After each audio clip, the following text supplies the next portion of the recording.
Creation has power. When our ideas were trapped with us in caves, we wondered if we'd ever create the world we imagined. We didn't have formulas, but we had vision. We didn't have design, but we had colors. We didn't have canvas, but we had caves. Our tools were imperfect, but our craft was impeccable. We created a world with our craft and spirit, because it's our craftsmanship that distinguishes us. As we continue daring, at home and outside, we stand, we leap, we fall, we stand again, because our spirit is incessant. Because before we are anything, we are artists, builders, creators, because we know creation has power, and we will never stop building.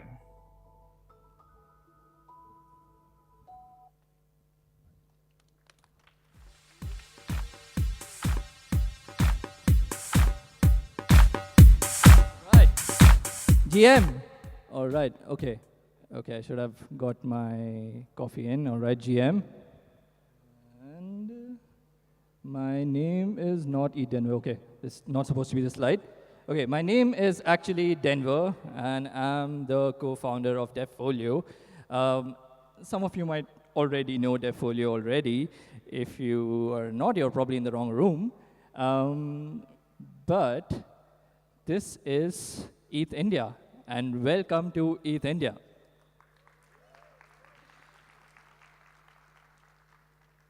Over the past few years, all of you have been lining up, have been exchanging your ID cards, have been getting some swag, not thrown at you, but given graciously.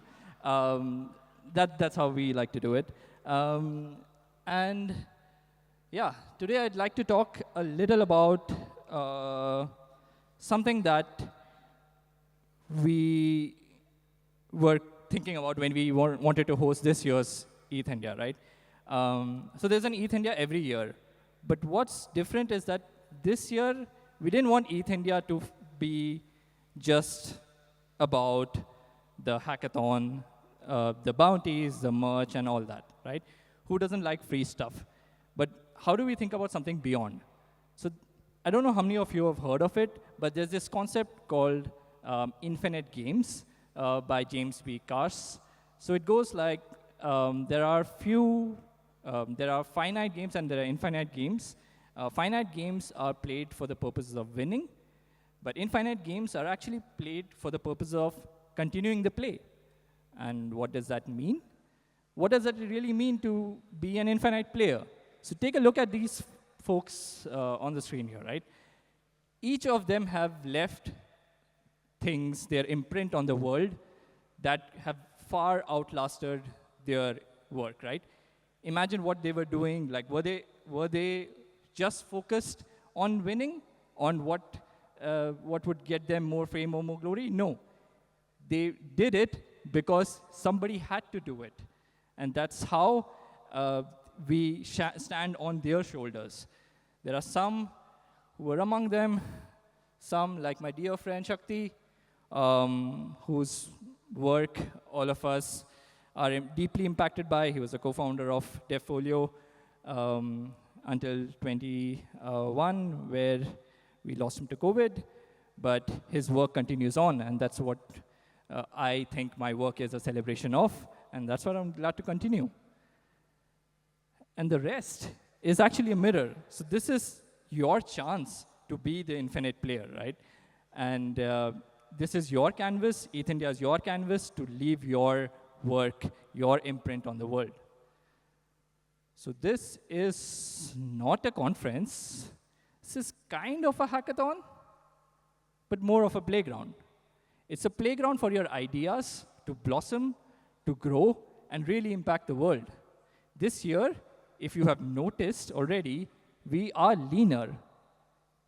We are a bit meaner, and we are definitely greener, right?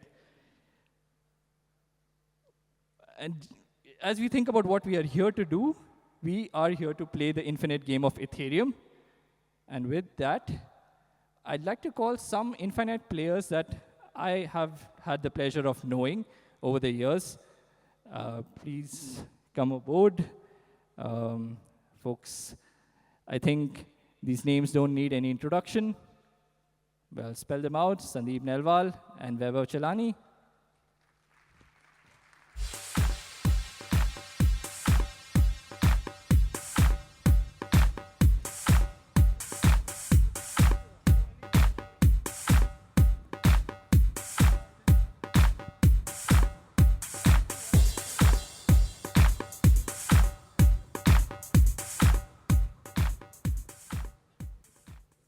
All right. और संदीप भाई क्या चल रहा है? आजकल तो AI चल रहा है हर जगह. How many people know Hindi here? Okay, quite a few. Kannada में भी कर सकते हैं? हाँ? करना है तो कन्नड़ा में कर सकते हैं. Again समाचार गुरु. I know only 2 words. Stop, Madi. To stop the Okay. taxi. Then let's better stop. And yeah, but how does it feel to be back at ETHIndia after all these years?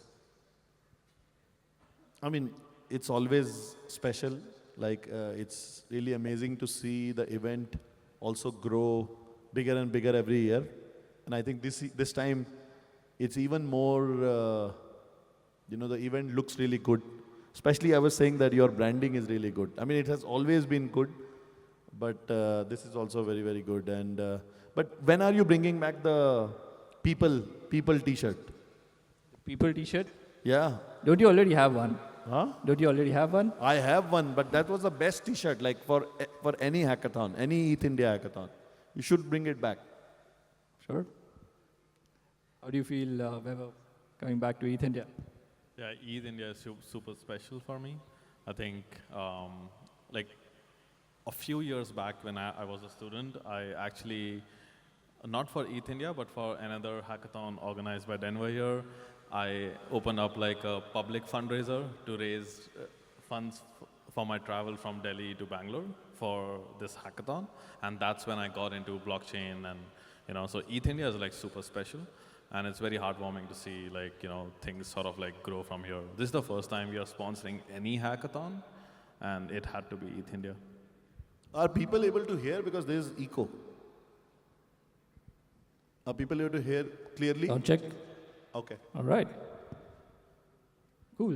Yeah. And tell me about your first experience at ETHIndia. I think, like from your perspective, I think we tried to get you on board as bronze tier sponsors or something like that. I think there's a whole thing there. Yeah, I mean, that time, first time like when you guys were doing, and our friend Shakti was there, and we applied for the sponsorship. Like, there was no Indian team that was that time in India, and they said that the sponsorship tier was like, I don't know, maybe 20, 30,000, 50,000, like something like that. And we, I, being in India, like I said, we can do 2,000. What can you give us in that? And obviously, like that time, we had raised like hardly $50,000, $60,000. Like Vaibhav was also, that time you have joined already, right? Yeah, that was... By the first Yeah. ETHIndia. I had just joined like 2-3 months. So like Sandeep was my ex-boss, like still a boss in a lot of ways, but yeah, I was very early to Polygon then. Yeah. Yeah. So then what happened is that, that on that mail, everybody was copied. And Anurag Bhai was also copied. Anurag, is, one of my co-founders at Polygon. And, Shakti is also very, very straight-faced and, writes very stern mails. So they got into an email fight. And then I had to step in and say, wait, well, like, let me sort that out. And then finally we were able to, talk on phone, and we realized both parties are like sane parties, nobody is crazy. And then we, eventually we sponsored in $2,000 because that was like, I told Shakti that that's probably, we have like $20,000-$30,000 in our bank. And then also we are sponsoring $2,000. And he realized that, we have an intention to support developers. But yeah, the event was like very, this event is very flashy, right? That time we had a very normal event. I think even the food was like, chole puri or something like that. Aloo sabji or puri. Yeah, or so something. with the food, to be honest, we actually did not know what to do. So we used to host hackathons in Gujarat. So then we were like, okay, we know this guy from Gujarat, ये सही बना लेगा. ठीक I है. mean- So we told him कि भाई तू truck में बैठ जा. And he brought his truck, and his rest of the team came by train. So all the masala and everything came from Gujarat, from the truck, and then we set up everything. And people loved and it. then I think the food was like, many people you would know, like the halwai, they bought some halwai from somewhere. Like all that kind of, like when you go to like the tier 2 cities, the marriage, right? Like you have these steel big balti, like, the buckets, big buckets of steel, and then the food is coming, they are, pouring into this. It was a very, But people couldn't stop eating it. Like, and even people who were like not from India, we thought it would be too spicy for them. And I'd arranged like kale salad and all the fancy things I could find. But they didn't even touch it. And everybody just wanted to have like paneer and achar. And, And I remember, like, I got these people, like all the foreigners, I got them kurkure. We have a snack. And this is very similar to, like, for people who are from outside of India, this is very similar to Cheetos. And they ate it like, they're like, this is Cheetos, but 10 times better because it's very spicy. So people, like, then for first 2 years, because, we had no way to create the relationship with the ETHIndia team also, Jacob, ETH Global team. So my way of building the relationship with Jacob was wherever I'm going, I will bring a kurkure packet to him, right? Like, so that was the scene. And I think, like, whoever is from outside of India, you should try kurkure again. Like, if you have not tried already here, you should bring some packets for all our, foreign friends who have joined the hackathon. we have something. You would love it. Yeah, we have, this time in the swag bag, we have makhana. Huh? We have makhana in the swag bag. Makhana is boring, man. Like, that's healthy stuff. Healthy stuff. Like, my ethos, healthy and vegetarian is against my ethos. I don't eat healthy. So, Don't you want to makhana not is die? Huh? Don't you want to don't die? no, Not no, follow I that. want to die. Like, I think don't die is a bad idea. Like, you will get crazy beyond a certain time. So, yeah, I want to die at a good time. Right. On that note, Vaibhav, like, so what do you look for at hackathons? Like, when with your first hackathon experience, what was like interesting to you there at ETHIndia? I think I was like chatting with you about this. I think early days of hackathon, it was about people coming and some like raw themes and some tech, and people sort of exploring the edges of it. Like people building like wild, useless shit, and that was fun. Like you would see things, and you would see why would someone build this. But they were just like sort of exploring the edges of this thing. It was something that no one would actually use in real life, but it was super interesting, right? I Are think you sure even now we are building things which people will use in real life? I think In that is crypto. that is the worst part, that people are trying to, but Meme coins. I I don't know would- where you will use meme coins, but they are the most popular product right now. Yeah, man. I think like for me, when I come to hackathons, I want to see people explore the edges of things, like build something crazy. Don't do like bounty hunting. There are enough like freelance platforms out there for it. I think definitely build on bounties, but like take them to the extreme. Take the tech to the extreme. Build something not useful. It's only like 2 days. It's not going to impact your life in any way. So like really sort of like let your tech skills shine through and build something crazy, man. Like Fun thing is those crazy things that you build get you bounties also. yeah, exactly, exactly. Because people like me want to see crazy things, right? If you go and build like a NFT marketplace, like again, right? Like so, nobody's going to like it. Like think about some crazy ideas and what Vaibhav is saying and Yeah. try to build something. Even if you are not able to build, sometimes I've seen some people getting bounties on half-built stuff, but the idea is really great and Exactly. that has a potential. Like another wallet, another supply chain, probably not interesting. You would rather like explore some crazy idea in the intersection of two crazy technologies, right? It's like our Indian engineering college. First year, everybody build library management software. I don't know what now people are doing. Attendance. And that too, attendance nobody software. builds. We just, will take somebody from somebody else and then, say, yeah, I built this library management. Yeah, I can see a lot of admission there, right? But yeah, like, and also just tell me, like, because I've been meeting you over these hackathons so many years, right? Do you think something has changed, or do you think a lot of it remains the same? Like, you have gone from like having 50,000 in for the company to like, I don't even want to talk about what, right? 500 million. 500 million, all right. But yeah, what's changed and what's remains the same? I mean, Ethereum hackathons, like from very early days, I think ETH Global also always focused on these crypto ethos, like build stuff, which is like, wacky also, right? Like NFT platforms, who was thinking that NFTs will become big things and all that? So I think like many ETH hackathons, I still see similar kind of things happening. But I think like last 1 year, what Solana has shown us, right? Like that's a very big wake up call for all the builders, that focusing on the UX for the end developers. And the good part is that we have UX. Like one thing I would tell you is that actually two things. That many people say that user experience on Solana is really great, and it is like, it's fast blockchain, and especially if you're using Jito and all that, like, why you can route the transactions, it's decent. Directly, sometimes like your transactions drop out and all that. But I think like all those user experiences are possible today with L2s. Any of the L2s that you can use, there is like Arbitrum, one is there, Base is there, Polygon POS, like you can build similar kind of user experiences. User experience is not a problem. Okay, one inherent problem is the only approve function, right? But I think Coinbase wallet has recently done something where you don't really have to approve, like they just take 2 signatures in one shot, right? So that's one problem with ERC20s, right? You have to take the, the transfer from and all that permissions, approve permissions. But otherwise, like if you can abstract that from the user, you can build on layer 2s exactly the same kind of experience on Solana. I think even better, because the failure rates are, actually 0.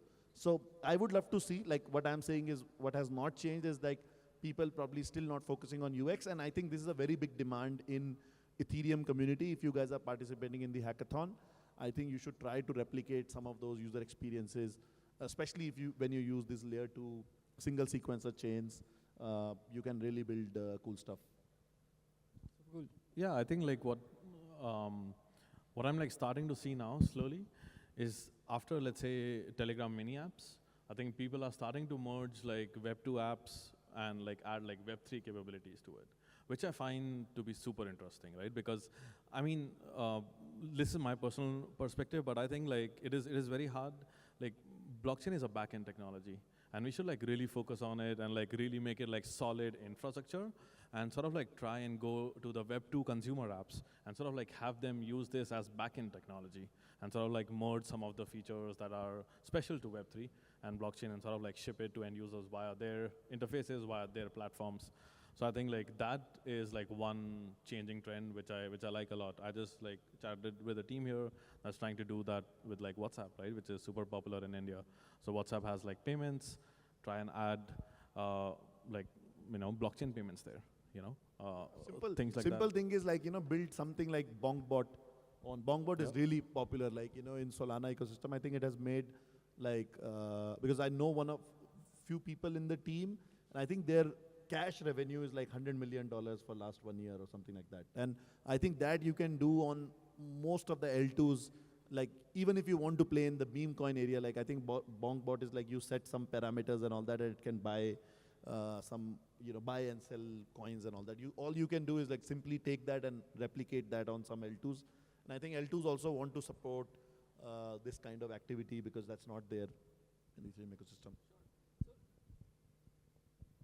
Let's also talk about, I mean, I know like these are like things that like people also build, right? But especially for you, right? I also want to talk about other use cases that you have, that you think are really promising from an India perspective, and also something that I think was one of the finest examples of real world crypto, which was the COVID campaign, right? And then how that has transitioned into the blockchain for impact. Yeah, like what are your thoughts on how do you see that going ahead? How did you even like, what were the motivations there? Yeah, I mean, yeah, the COVID campaign, I think most of you guys know that, I started when the Delta wave became very deadly in India. God knows how many people died. I myself had COVID at that time, so I just launched that campaign, and that became very big. Vitalik donated like $1 billion in Shiba Inu. By the way, that could have been like $2-3 billion in Shiba Inu this time, but I could not, speculate. It was given to the Indian people of India. So that fund became very big. I even returned $200 million back to Vitalik. He deployed across other world, and I said like my mandate is only India, so I'm deploying that fund in India. And that fund actually is, is now considered the biggest private sector funder of all the healthcare impacts in India, healthcare activity in India, from the activities to doing activity together with the PMO, with the BIRAC program, and we are focusing more on the research side. So almost all the IITs, IIMs, not IIMs, IITs, the technology institutes, IITs, ISC, we have like very explicit MOUs with them. We are funding a lot of researchers there and all that. And also like, on the relief activity also, so many things are going on. And my dream from there is, because I think like one thing we Indians don't do well, and that's very apparent in why we don't have a lot of crypto companies from India also. And somehow we were lucky to be in the right place, right time. Otherwise we were also really bad at that, is this storytelling. Like, we don't focus on inspiration. And when you go to US and the Western world, they focus on inspiration more, like storytelling, like building the brand and all that, and people get together and those things become really big. Apart from building good products also, we also can build good products, but what we are not able to do is build those stories around them and build those communities around them. And I think like with this fund, like my goal is that originally I was thinking that how do we help solve the biomedical problems in India, right? And later on I decided that, recently I've decided that all these small campaigns like building these ICUs, like ICU, places and helping